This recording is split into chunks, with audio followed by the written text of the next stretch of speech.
Voulez-vous que nous commencions ce reportage par une devinette? Regardez bien ces images, écoutez cette musique et devinez en quel pays cette scène se passe. Pour vous aider, je peux vous dire qu'il s'agit d'une réunion familiale, toute la parenté est réunie autour de l'aïeul. Je peux vous dire aussi que nous sommes un samedi. Avez-vous trouvé? Cette route qui longe les dunes vous emmène-t-elle dans la bonne direction? C'est son jeu. Nous ne sommes ni au Sahara, ni en Afrique du Nord. Nous sommes en Israël. La famille que vous venez de voir est une famille d'Algériens d'origine juive émigrés dans ce pays.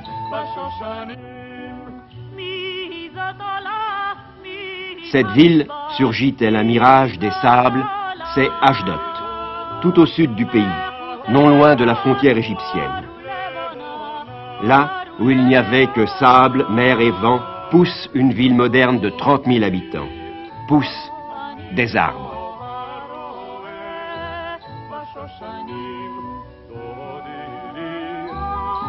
Et surtout, un port. Un port construit avec l'aide de techniciens français, dont les Israéliens veulent faire le premier du Moyen-Orient. À Ashdod résident aussi la plupart des Algériens qui ont choisi de vivre en Israël. Dans une rue de la ville, nous avons d'abord rencontré des jeunes gens et aussi des enfants. Il y avait 130 000 juifs en Algérie, une dizaine de mille sont venus en Israël. Vous êtes d'origine algérienne tous les trois? Oui. D'où? D'Algérien, à la Casbah, j'habitais. Moi j'habitais Bonn, près de la plage.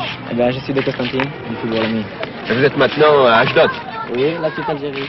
Pourquoi la petite Algérie? Parce que c'est la ville avec la plupart des Algériens. Et vous êtes content d'être ici? Non. Non? Pourquoi? Pourquoi vous n'êtes pas content d'être ici? Parce que là, comme je vous ai dit, la culture française. C'est ça qui la manque. culture française. Vous n'êtes pas content d'apprendre l'hébreu, une culture hébraïque, israélienne? J'ai jamais été sioniste. Non? Non. Alors votre désir c'est quoi? Retourner en France.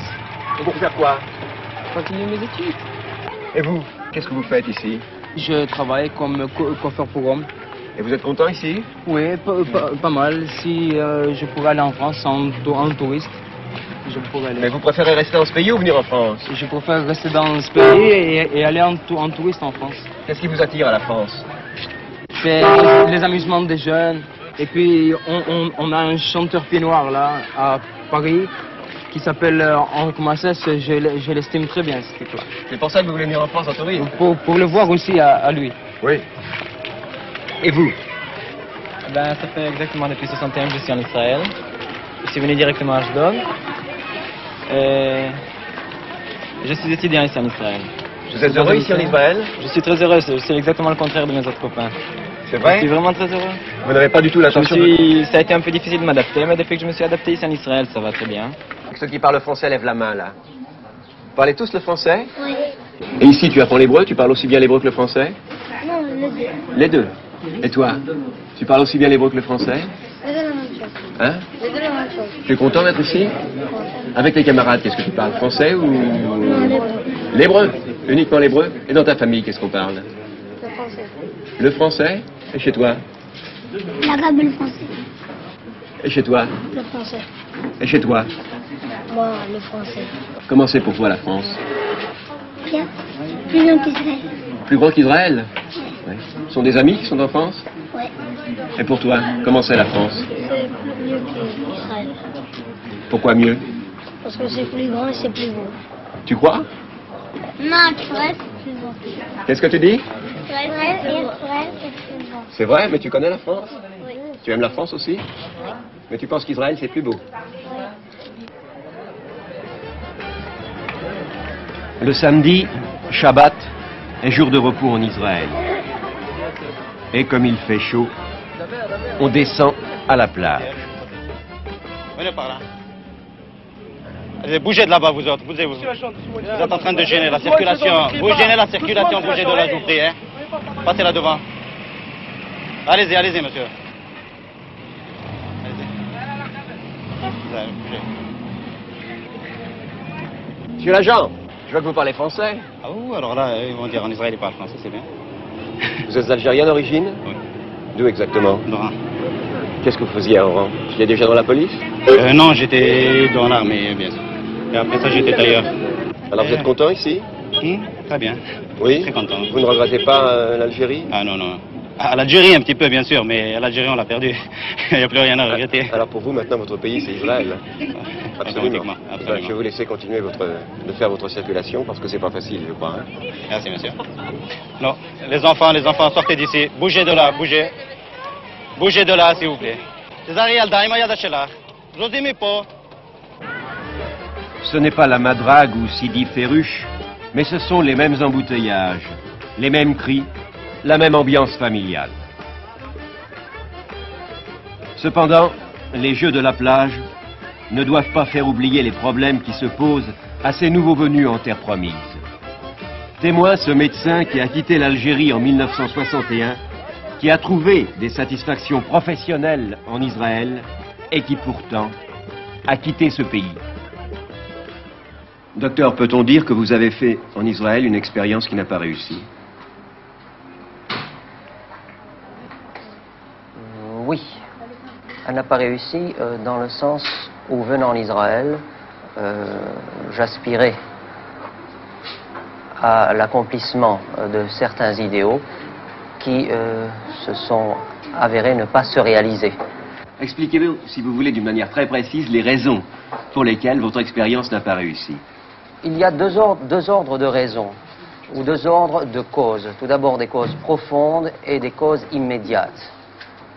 Les causes profondes de mon départ d'Israël a été le grave problème qui divise le pays, je veux dire le problème des rapports entre les orientaux et les occidentaux. Du racisme? Non pas du racisme. Il ne peut exister de racisme entre des juifs, mais disons de comportements différents, deux attitudes psychologiques différentes les uns par rapport aux autres. Mais des manières de vivre ou du mépris de l'un par rapport à l'autre? Manière de vivre et aussi mépris de l'un vis-à-vis de l'autre. Et c'est surtout ce mépris qui m'a profondément touché et bouleversé, moi qui étais venu ici dans l'espoir de trouver une certaine fraternité, une certaine réalisation dans les rapports de l'homme avec l'autre. Voici donc une des raisons, la seconde. La seconde dérive un peu de la première. Ça a été la cause déterminante de mon départ, a été ce fameux procès public intenté contre le judaïsme algérien qui avait préféré l'immigration en France à celle d'Israël. Et je ne comprenais pas pourquoi l'on faisait ce procès au judaïsme algérien alors que d'autres juifs avaient choisi, d'autres juifs qui avaient quitté leur pays d'origine et qui avaient choisi d'autres pays autres que celui d'Israël. Par exemple, les juifs cubains qui, dans une très forte proportion, a préféré immigrer à Miami ou à New York et non pas en Israël. Oui. Alors ces deux raisons vous ont déterminé, vous aussi, à choisir la France? Ces deux raisons m'ont déterminé à quitter ce pays, peut-être d'une façon temporaire. Il est possible que j'y revienne un jour, je ne sais pas. Alors, tu l'as vu? Tiens, le voilà. Qui c'est qui manque là? Faisons maintenant le point. Asseyons-nous à cette table, non pas pour jouer aux cartes, mais pour parler un peu avec l'un des leaders de la petite Algérie d'Ashdod. Qui a joué là? Moi, je n'accepte pas. Moi, je n'accepte pas. Il a deux options. J'ai tout des doubles, moi. Allez, écrase maintenant. Qu'est-ce que tu as fait? Vous êtes ici entre Algériens? Oui. Car il y a beaucoup d'Algériens à Ashdod. Il y a environ 400 à 450 personnes qui représentent actuellement 120-130 familles. Il y a 3 ans de ça, lorsque je suis arrivé à Ashdod, nous étions 384 familles. Je tiens ce renseignement pour la bonne raison que moi-même étais occupé de ce recensement lorsque le gouvernement français avait décidé d'allouer les indemnités aux Algériens résidant en Israël, et chose qui ne s'est pas faite jusqu'à aujourd'hui. Mais pourquoi la plupart d'entre eux sont-ils repartis maintenant? Car il y a une différence importante entre ceux qui étaient au début et ceux qui sont maintenant. Il y a plusieurs raisons. Les départs se sont produits, la majeure partie des départs s'est effectué vers fin 62, lorsque la situation était plus claire. Il y a d'autres raisons, des raisons familiales et sentimentales, et une raison secondaire peut-être, c'était l'histoire des indemnités. Vous pensez qu'il n'y a pas d'autres raisons? J'ai ouï dire qu'il y avait des raisons, disons, de discrimination ici. Non.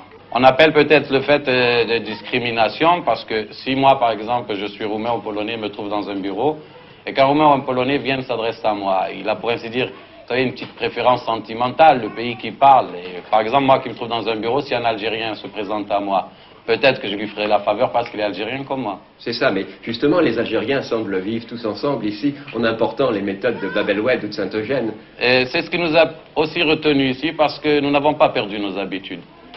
Mais vous pensez néanmoins vous assimiler à l'ensemble de la nation israélienne? Nous assimiler, nous sommes déjà assimilés. Vraiment? Je pense.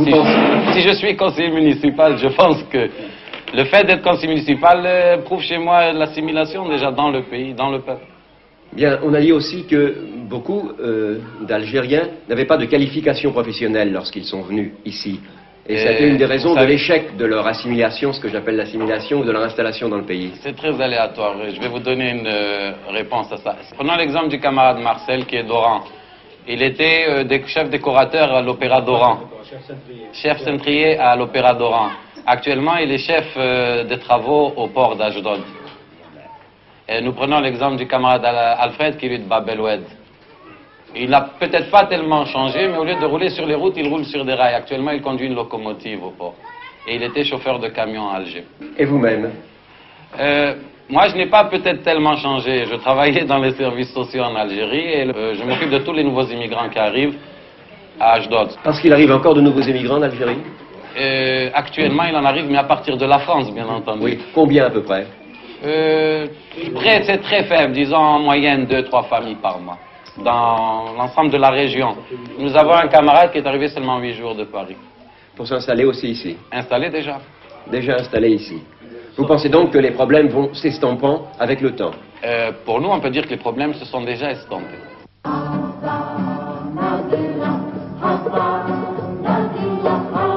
Les problèmes s'estompent.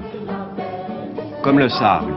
Le sable qui laisse la place aux pierres des constructions neuves.